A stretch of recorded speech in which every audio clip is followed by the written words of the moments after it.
Hello, guys. You're welcome to Dev Talks Within Initiative, and I'm here with Mr. Tayojo, the program lead for Dean Initiative.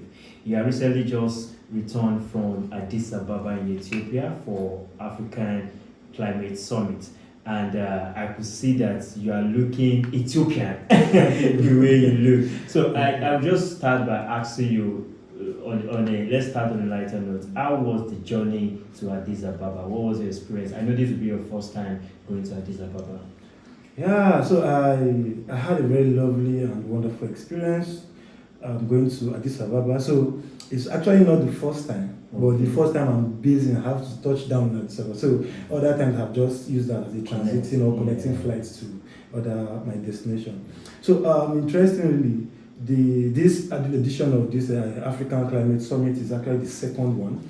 So first of all, leaving the Nigerian airport, the whole atmosphere of hope you are here in time, we are not going to miss your flight, all those kind of hazards. So we got into the plane, and so the first time I took a flight through Ethiopia Airlines, I used to complain of the food. Will I be able to want to eat this food? Not like the Nigerian spice now. So thank God for other of those thoughts that gives you comfort in the plane. So I had to pass time watching movies, tasted their food, and about 4 or 5 hours we got to Addis Ababa.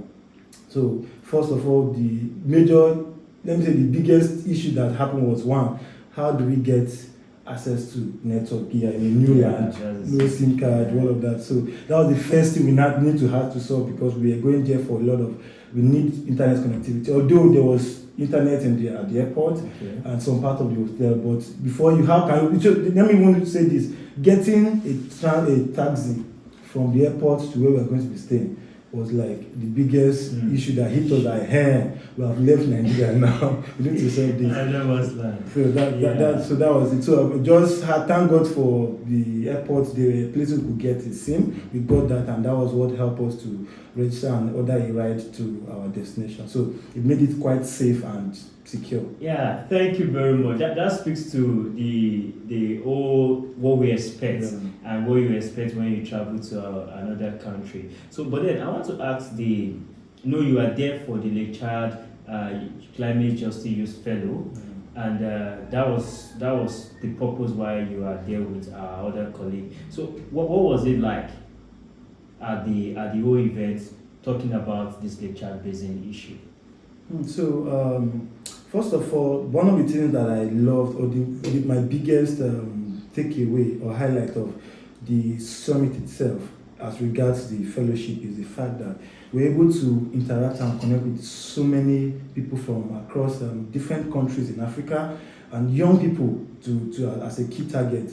And it opened our eyes and broadened our horizon to how much it's important for collaboration, understanding people's culture, the context and specific strategy that they adopt in trying to fight climate issues within their region. So representing the Lake Chad Basin through the Lake Chad Climate Justice Youth Fellowship was really interesting, because it was not just going as on behalf of the team or going as the team lead. It was also going with fellows who were also part of the fellowship.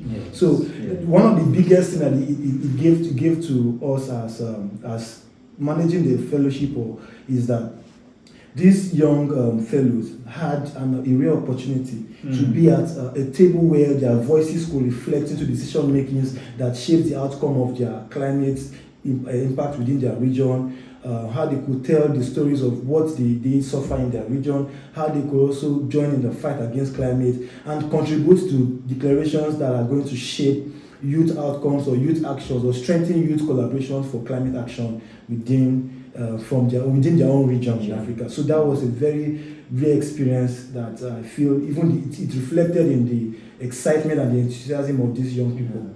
So for the benefit of our audience, let me just quickly I wanted to say something quickly about how important the Lake Chad Basin is as it relates to climate change, so that our audience will understand what we are really talking about. So So what do you think? How do you think that is very much important? Okay, so I think we should not even be having a contention of whether it's important or not.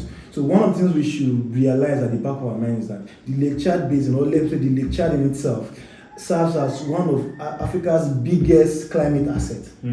So the challenge of having a water body, we all know how important water is. Yes. Yeah. So the challenge of having a water body that have lost over 90% of its volume within the period of 1960 to about 1999, and even counting.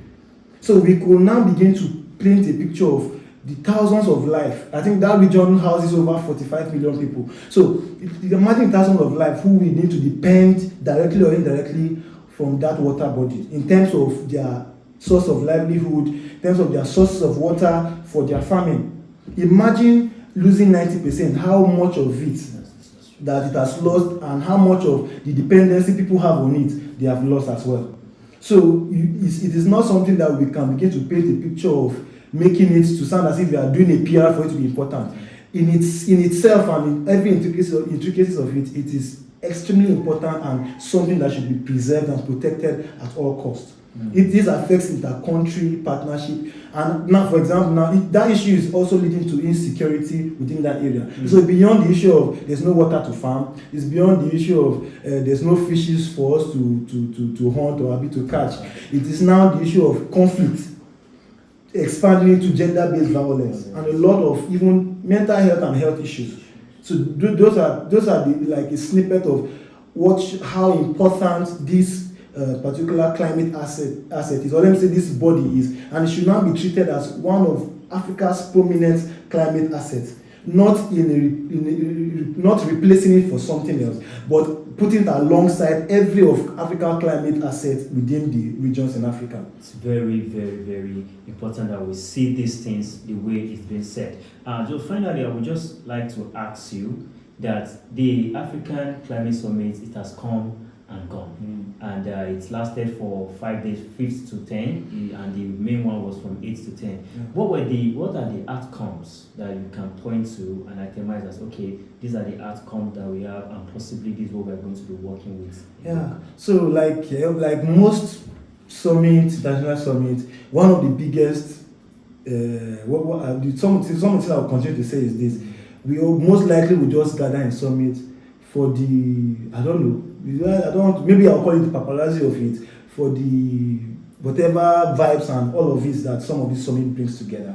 But in actual sense, so most of the things we have from summit is when people come together, those that are doing their side event are doing their side event. In the main event, we are bringing world leaders across countries, young climate champions and activists are coming together to put all these declarations and commitments on paper. But beyond the summit, what actually happens? So how does somebody in the local communities have an effect that a climate summit was held? So in this summit, you will not see those kind of persons being represented in that place. Everybody claim that we are taking the voice of these people. But one of the things that I would like to throw a light to is that so we had some representative from Chad. Now, some of these guys, I am very sure, because I'm in the know of the fact that I know of one or two persons who did not have the financial means to come. So they took loan to attend this summit. And right there at the summit, during the youth declaration that was facilitated by ICA. Now, the concerns of this Lake Chad Basin was not reflected in the youth declaration. Now, how would you feel that you travel across countries from one region to the other, and when you get to that place, what exactly are the biggest your pain points and concerns are not reflected in the youth declaration for whatever reasons best known to them, whether intentionally or as a result of priority? We should move beyond having summits that the outcomes and the concerns of it or interest are influenced by those who finance that summit.